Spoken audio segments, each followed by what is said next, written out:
জন দেই মন কন ভিন্নক্ষম ভেলাঙ্কর বিভাগীকরণ করিবি বর্ণন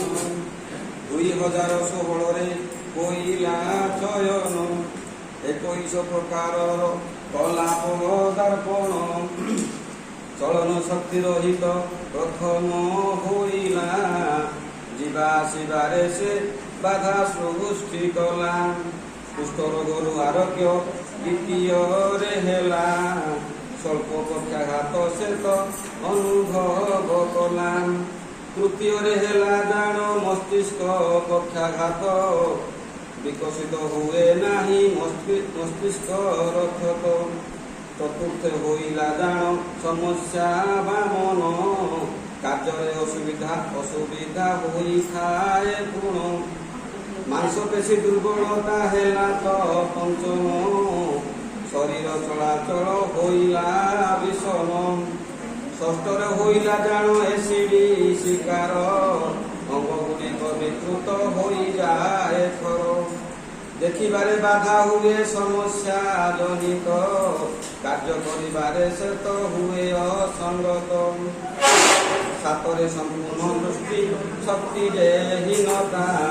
ଘରୋଇରେ ବସିଥିବ ଦେଖିବା କ୍ଷମତା ସ୍ୱଳ୍ପ ଦୃଷ୍ଟି ସମ୍ପନ୍ନ ଯେ ଅଷ୍ଟମରେ ପୁଣ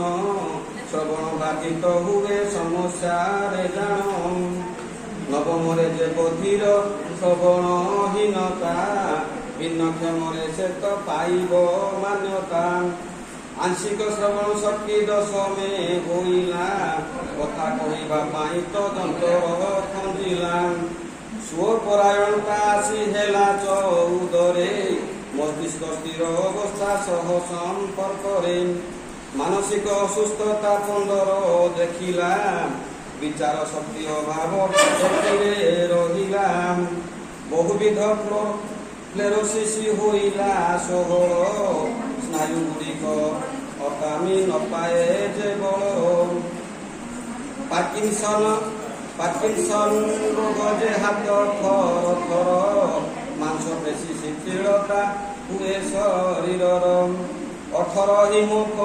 ହିମୋଫିଲିଆ ବଂଶାନୁକ୍ରମିକ ରକ୍ତ ଜମାଟ ନ ବାନ୍ଧେ ପୁରୁଷମାନଙ୍କ ଥାଲାସେମିଆ ହେଉଛି ରକ୍ତ ସମ୍ପର୍କିତ ରକ୍ତହୀନ ରୋଗ ହୁଏ କହୁଅଛି ସତ ଥାଲାସେମିଆ ହେଉଅଛି ବଂଶାନୁକ୍ରମିକ ହିମୋଗ୍ଲୋବିନ୍ କମିଯାଏ ଶୁଣ ଭାବୁକ ରକ୍ତ ଶିକୁଳି ରୋଗ 20ରେ ହେଲା ମୋହିତ ରକ୍ତ କଣିକା କୋଷକୁ ବାନ୍ଧିଲା ବହୁବିଧ ଭିନ୍ନ କ୍ଷମତା 21 ଜାଣ ଭିନ୍ନକ୍ଷମ ଅଧିକ ଯେ ଅତିଷ୍ଠ ଜୀବନ ଶୁଣିବା କହିବା ଦେଖା ହୁଏ ଅକ୍ଷମଣ ଏତିକିରେ ଶେଷ ହେଲା ବିଭାଗୀକରଣ ସର୍ବେ ଭବନ୍ତୁ ସୁଖୀ